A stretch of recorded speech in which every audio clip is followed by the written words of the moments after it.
My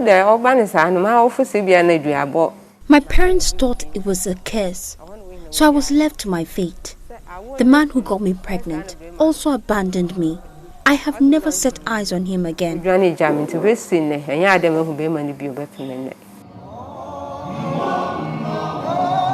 A life of misery, pain, rejection, and hopelessness.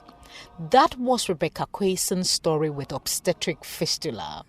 Obstetric fistula is a medical condition that involves an abnormal opening between the bladder and the vagina, or between the rectum and vagina, or both, leading to an uncontrolled leakage of urine or feces caused by prolonged obstructed labor without access to timely and quality medical treatment.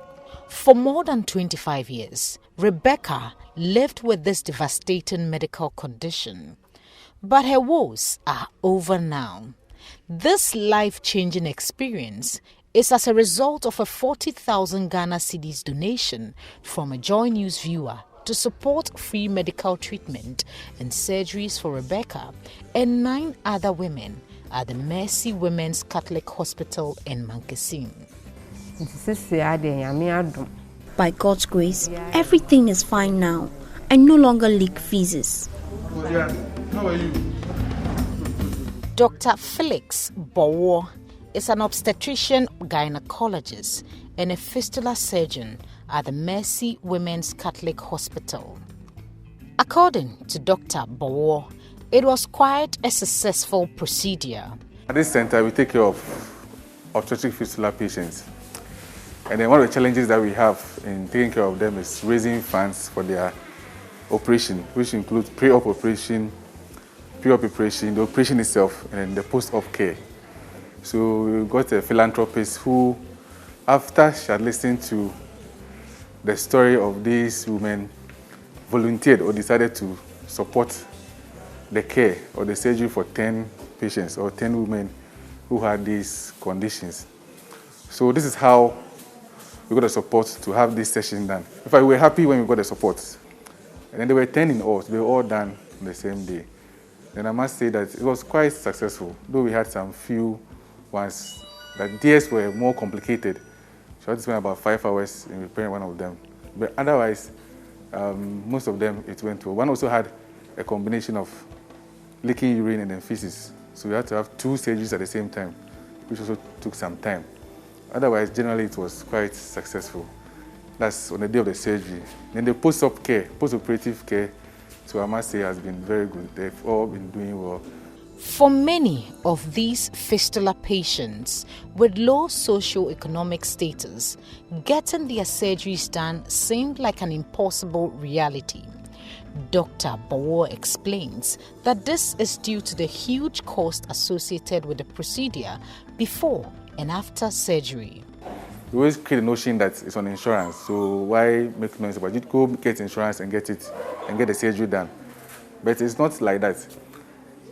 Now, these are the reasons.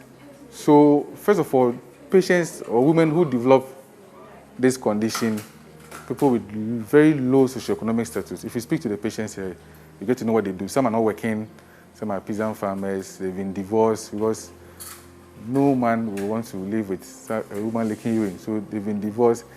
Some of them say that their family even abandoned them. So they don't have the means. There are situations where those who are from far away, that if you don't send them mobile money to take car and come, they can't come here. They can't come to Mankessim. But there's no money for transport. She only lives from hand to mouth, that kind of thing.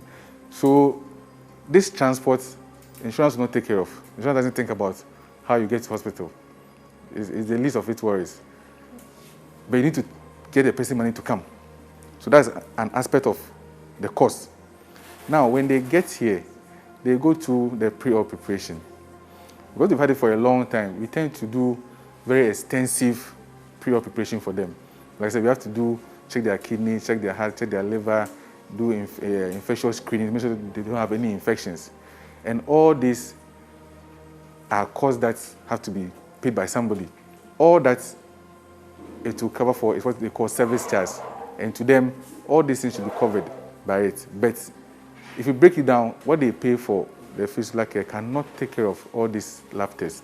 Then also we give them, when they come before the surgery, we give them diapers to wear. These diapers is to, obviously, to make them dry. Some use cloth, towels to put there to soak the urine. These diapers have to be provided by someone. Yes, insurance will not give you diapers. No, they won't do that. So before the surgery, they come in a week before the surgery. Now, this 1 week they are waiting for the surgery, they have to be fed. And insurance will not pay for that feeding. Yes, so some way, somehow, you have to look for food for them. You have to look for water for them. Then after the surgery, you go through a care. Now, this care includes them being fed. You know, we feed them because they are from far away. And then most of them, because of their economic situations, they can't take care of them. So that some of them stay up to 21 days. Wow. Yes. And you don't want them to be feeding themselves because the feeding is not optimal. You don't give them nutritious food. Then it's one of the things that causes them to fail. Because you need to have healthy tissues. You need to have, your blood level should be good so that healing will be optimal. But if the person is not eating well, the person is malnourished, you do the surgery all right, but chances that it will fail is very high. So that feeding, that is a chunk of it. Because feeding breakfast, lunch, supper, sometimes with snacks, fruits, water, that's a lot of money. So somebody who is going to stay here for 21 days, you have to feed the person throughout. And then when they are going back, the way you made her come back, the same way you have to send her back home. She has to take care of her transport. So that otherwise she's stuck here, she won't go. And some come here, no relatives come to visit them. Now, we have this package that, because most of them are not working, we want them to go and start a trade with something, which is not much, but something for them to be able to buy some petty things and maybe start a trade with. Yes. It's not optimal, but we still give them something small for that. Good. So from the beginning of the care to the end, there are most aspects that insurance will not cover. 37-year-old Cecilia Chum was part of the 10 women who had their surgeries. Cecilia had to endure excruciating long hours of labor due to poor road network and lack of access to a vehicle. 2 o'clock, I travel, and I do 12. Cecilia had to battle the overwhelming trauma of the loss of her child and also the distressing medical condition called obstetric fistula. While at home after my discharge from the hospital, my husband never came to visit me. One day, I went to his place and got DDT in a bottle. On my way, I met him, and we both continued the journey home. He then asked the purpose of my visit. Upon reaching his house, I met his mother, and I realized he had started a family with another woman. His mother asked the purpose of my visit, and I explained to her that since I got ill, I have not heard from any of them, and that was why I had decided to come for some financial assistance to go to the hospital. The response I got from my in-law shocked me. She told me that the money my husband will give me for hospital bills, she would rather use that to repair her car. After chatting with her for a while, I stood under a tree close to the house and prayed to God. Lord, it is not my wish that I kill myself. I cried and drank the DDT in the bottle. I wanted to finish everything in the bottle before returning to my in-laws' home. When I got there, I asked for water to drink. She instructed the other woman to get me water, but then I started vomiting. My in-law asked me why, and the other woman replied that the nature of the vomit looks like a poisonous substance. She exclaimed, saying, "What will I gain by killing myself?" At that moment, she had palm oil and gave me some to drink. I was later taken to a health center in Kotokrom. The reason why I wanted to end it all was that when I was pregnant, my father died. 3 months after giving birth, my mother also died. And the only man whom I was depending on also neglected me. I had no hope elsewhere. That was why I harbored these suicidal thoughts. Taunts and humiliation are some of the common experiences women with obstetric fistula face. I once suffered such humiliation. In fact, I was very hurt. I told the person that having fistula is not my fault. Rather, it is a result of childbirth. Continuous leaking of urine means Cecilia's body constantly gives off an offensive smell, and for over 10 years, she had to live with this sad reality. After 3 failed surgeries, her day of redemption finally arrived. 3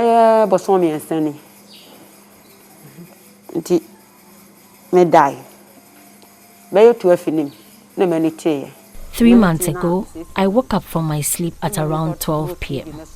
and I started to clean myself when I chanced on a TV program. I heard that women were being assisted with sanitary pads at mankessim. I gave it a deep thought and later forgot about it since I did not get their contact. A month later, I made inquiries about the place and went there.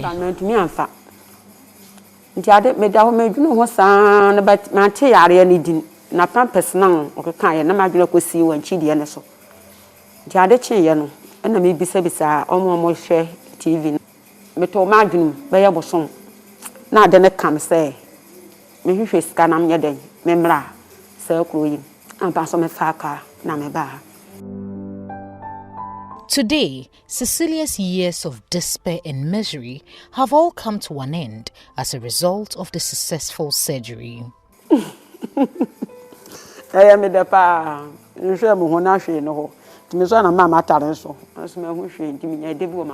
I woke up very happy because I did not soil my bed with urine. I will thank and sing praises unto God for this. This individual who thought of this great project has indeed been a blessing to us.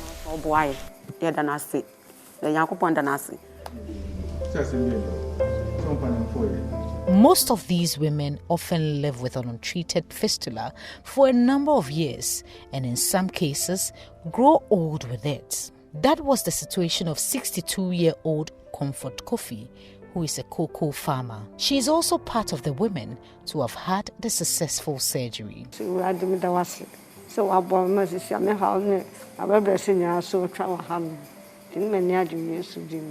I thank God for putting an end to this misery. I'm grateful to the medical team here for all the care. I also thank God that even if I die today, I will not go to the grave with this miserable condition.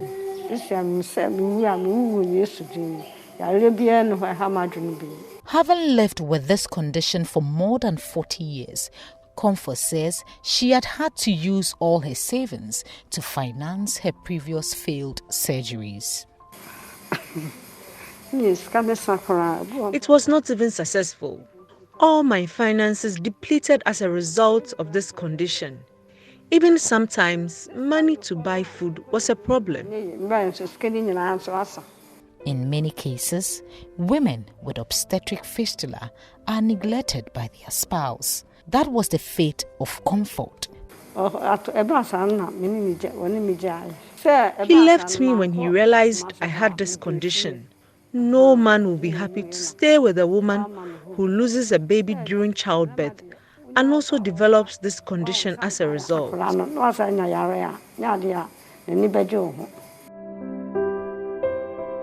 The process of childbirth can sometimes be daunting and risky, and for women who develop obstetric fistula, sometimes they have had to grapple with the scars of the loss of a child. 39-year-old BEATRICE NTIM was, however, fortunate to have a baby survive. Unlike other women who sometimes have to wait for long before they have the surgery, BEATRICE is fortunate to have a fistula corrected just 2 months after delivery.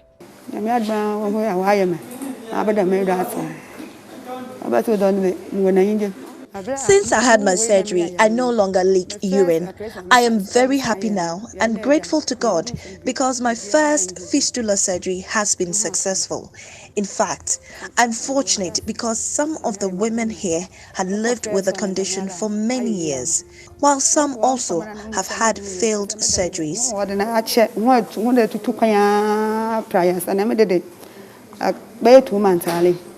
Beatrice says her husband was a great pillar of support during those difficult times. During those times, my husband supported me greatly. He encouraged me to be positive. Despite the success chalked by these surgeries, it is a stark reality that not all fistula repairs are successful. Here is Dr. Phyllis Bowo explaining why this is the case. For those that we did, there was one that had a very bad fistula. I mean, it says that the whole bladder, that is where we keep urine, had collapsed out of the vagina. So the ureters drained directly into the vagina and things like that. So for her, you can't get success at the first surgery. The defect is big. So from this was her first surgery. So the surgery was done. By doing this surgery, you end up narrowing the defect. So that subsequently when she comes, you aim at getting cure or even narrow it more further, that kind of thing. So for her, we knew that this was how it was going to end, even from the beginning. But like I said, doing the pre-op preparation, you assess the extent of the problem, and then based on that, you give your prognosis. Yes. So for her, we knew that this was going to go. So you're hoping that subsequently, when she comes for another repair, we'll be aiming at giving her a cure. Naturally, she won't be happy. Yes, and of course, because you've come here to be cured. So if you are told that this is how it's going to be, naturally, at the beginning, she will not be happy. But you try to explain that, you see, even though you're a lot here, you have individual problems. So yours, this is how huge it is, okay? And getting cured at the first surgery is difficult. Listen to how the whole thing came about. She went through a very drastic situation, a very traumatic situation during childbirth, and had a problem.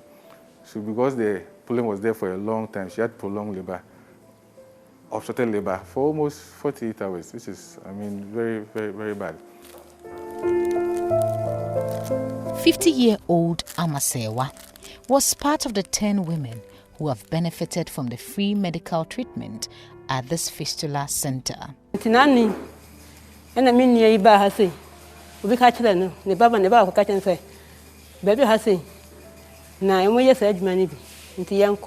One day, one of my siblings told me that there's a health center I can go to have my operation. I told her I cannot afford the cost of treatment. In fact, money to buy food to eat is sometimes a big challenge. She took the lead and came to this center. According to her, when she got here, the doctor asked of me, and she told him of my situation. Later, the doctor sent me money for transportation.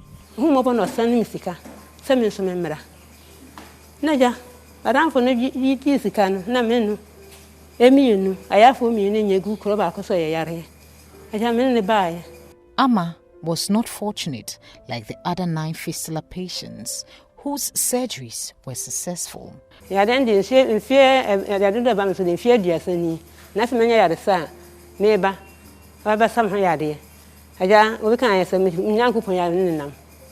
have been living with this condition for over 30 years.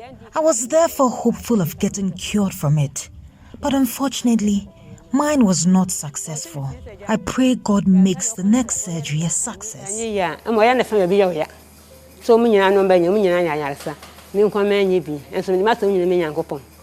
Ama's first labor experience was characterized by severe pain and delay in getting to the health center for urgent medical attention, which resulted in the loss of her baby.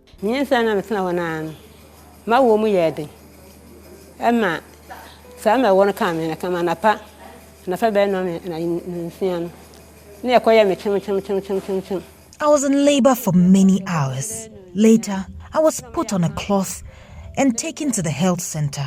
The only means of transportation available in my community at that time was a train.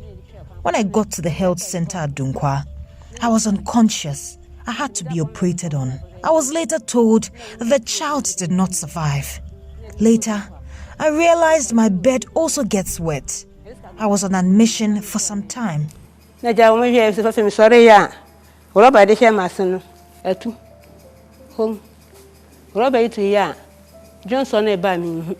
Since then, her life has been full of misery. I'm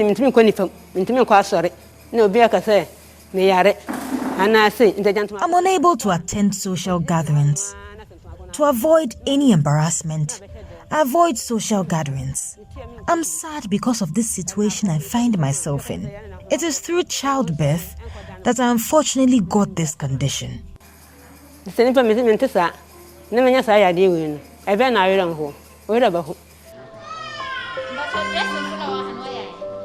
25-year-old Tanta Fawzia from the Upper West region, what was supposed to be her first delivery experience turned out to be one of her worst nightmares. After 3 failed fistula surgeries in the past, today, Fawzia can now heave a sigh of relief. The following day, I checked my bed. It wasn't wet.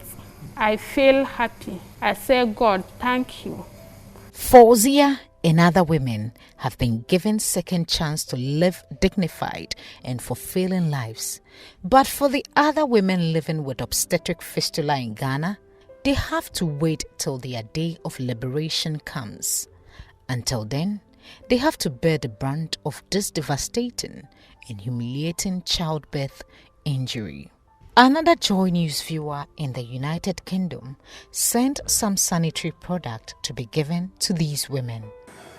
So on behalf of the management of Mercy Women Catholic Hospital and the patients at the Fistula Center of this very facility, we say we are very grateful to Joy News and the viewer who saw our plight and came to our need to help us with these items.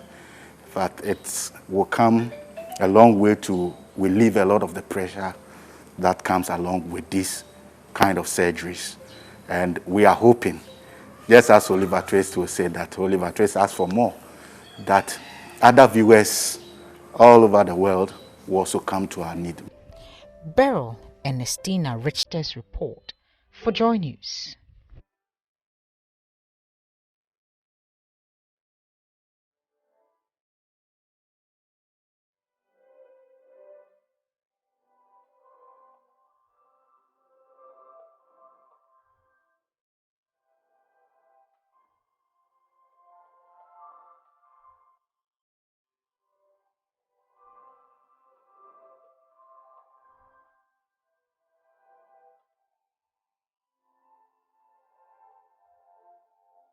Hello, my name is Evans Mensah, and you can relive all the fun and excitement on Top Story, Newsnight, and of course, Ghana Connect via podcast. All you need to do is to log on to my Joy Online/podcast. Search for your favorite show and relive the moment. Joy 99.7 FM, your radio for discerning listeners. Joy 99.7.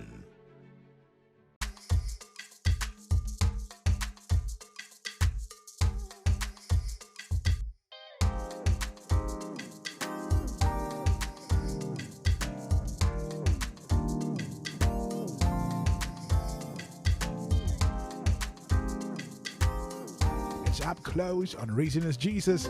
My name is P.P. Fulton, the Christocentric. Spiky.